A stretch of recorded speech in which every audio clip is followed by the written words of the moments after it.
Hi everybody, thanks for joining me today on my channel. My name is Chris with Kristen's Crafts, and today I am bringing you the third process video for the May Build-A-Page series and also the May I Scraplift You.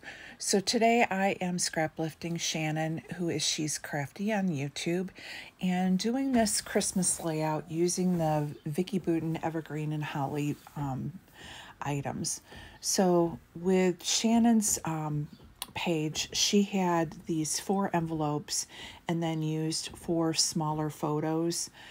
So I went and made up 4 small photos from a visit to a local gift shop and restaurant that my sisters and my mom go to every year.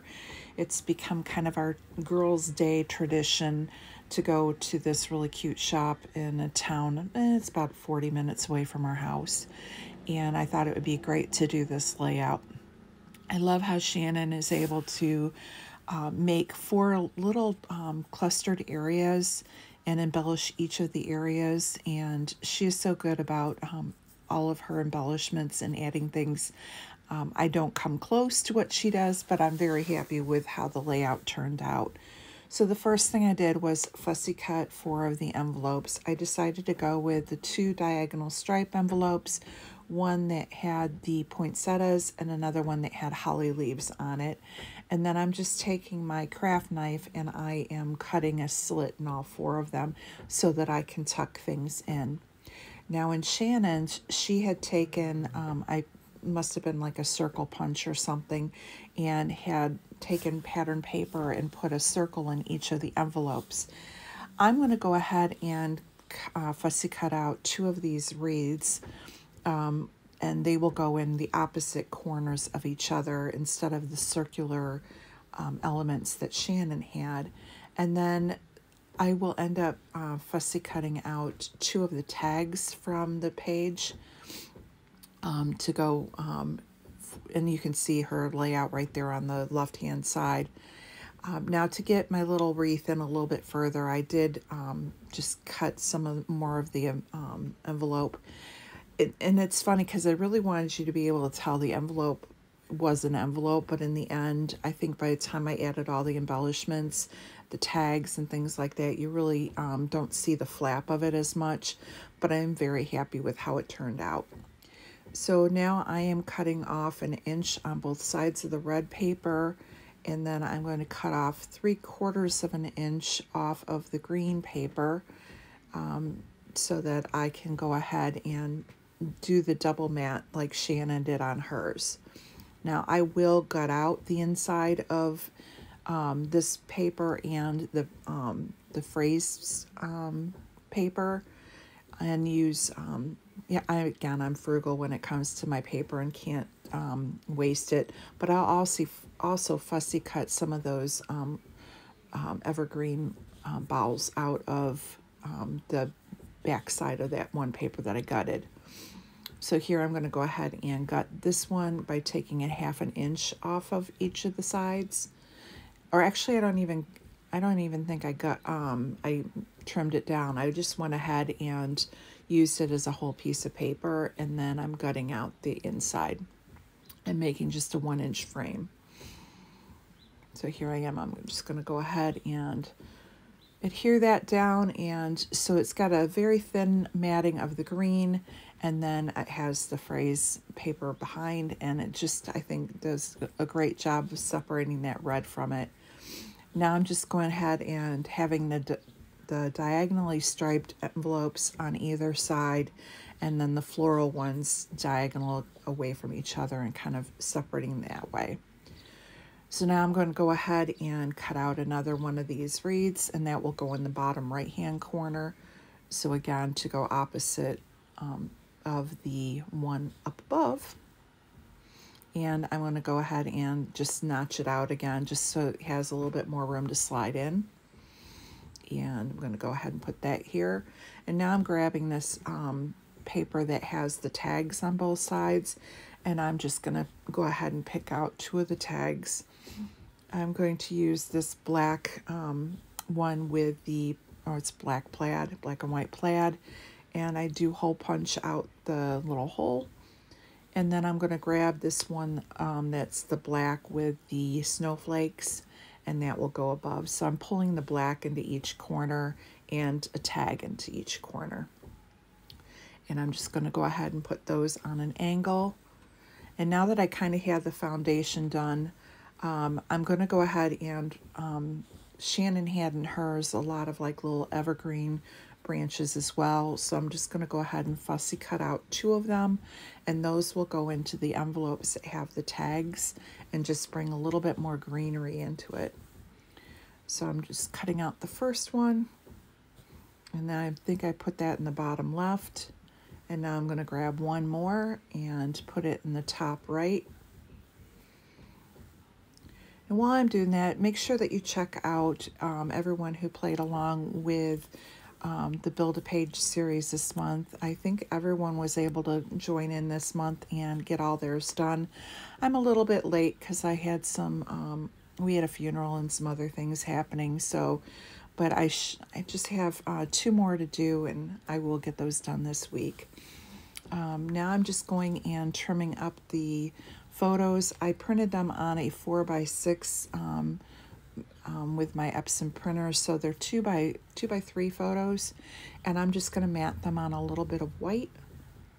And I'm not even getting my trimmer out for these. They're little photos, and so I can do a pretty good job of fussy cutting them out with my larger scissors that I don't feel I need to drag out the trimmer.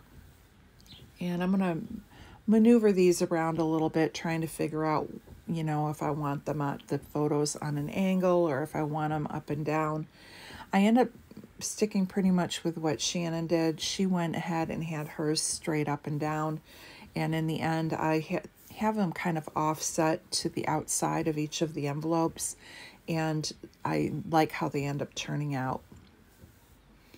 So here I'm just going and getting them all in. I thought about trying to tuck them in, but again, it just wasn't really working. So here's where I'm going to go ahead and glue the one down, and I'm just going to go ahead and stick them down, and that's going to hold everything in place.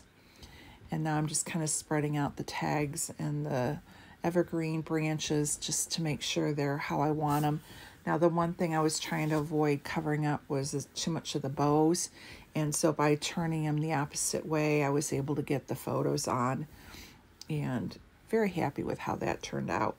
Now I'm lining up the envelopes using the dots on the paper to kind of make sure I have it even going across the page. And then this last bit of adhesive will hold everything in place. So the photos on top kind of held the loose pieces together, and then once they were all glued down as one, then the adhesive from behind held everything, so I didn't have to add extra adhesive. Now, Shannon didn't have a title on hers. I think she used one of her die cut pieces as a title because she only had 3 pictures in hers, and I'm going with 4. So I went ahead and grabbed this puffy phrase sticker from the Evergreen and Holly collection, and it says Joy of the Season. And because this is a tradition that we do, this is one of our joys every Christmas season, so I thought the title was appropriate. Thought about stacking it, but I really liked how it was spread out across the middle of the page, so I'm going to go ahead and leave it with that and just go ahead and put that down. Off camera, I will add a little bit more adhesive just to make sure that it stays stuck down and doesn't come off. So now I'm just going through the embellishments. I'm grabbing the sticker book, and I'm just going to start adding things to it. I grabbed this title, I forget what it says, like Joy of the Season or something like that. And let me see if I can, it says, oh, eat, drink, and be merry. And then I have merry and bright for the other phrase at the bottom. I grabbed 2 of the tabs, and again, running them on the diagonal. I have one in red and one in green. And now I'm just going to go and look through the phrase stickers. I think one is like family photo. And since this is my sisters and my mom, I thought that was great. And then this one says on the menu. And since we were having our lunch together at this shop, it's a little, oh, it's been there forever. It's like a little gift shop, boutique kind of a thing, and it built in an old store. It's huge old shop, but in there they have a little cafe, and so we were able to get like I think I had quiche or something like that. Maybe a chicken. My mom may have had a chicken sandwich. It's that kind of light kind of fare that you'd get in a little tea room. So now I'm just going through the die cuts and looking to see what I like, and I grabbed the holly. It looks like it would have been one that would have, hang, or actually I think it's a mistletoe, but instead of having it with the bow up, I just tucked the bow in underneath the Merry and Bright. I grabbed a poinsettia with an ornament. Thought about adding in a piece of holly, but instead I like the ornament better, so I'm going to go ahead and leave it at that. I grabbed another evergreen branch with holly and put that down at the bottom with my sister. And then I grabbed the candy canes and put those with my other sister. And so I like how that turned out. The next thing I'm going to do is go in and look at these puffy phrase stickers. And I'm going to just add different phrases. I can't read what they say, but they were just mainly to go with, the mood and the feel of going out to eat with your family at the season. And then the last thing I'm going to do is grab these puffy stars that were on the puffy stickers, and I'm just going to spread them out onto the layout. Oh, and then I grabbed these gold pieces that were on the puffy phrase stickers, and I'm just going to have them go to either side of the title just to bring a little bit more gold in. And that's it. Like I said, stayed pretty close to Shannon's layout. Thank you so much for stopping by, and I will see you again on my channel for the next process video. Have a great day.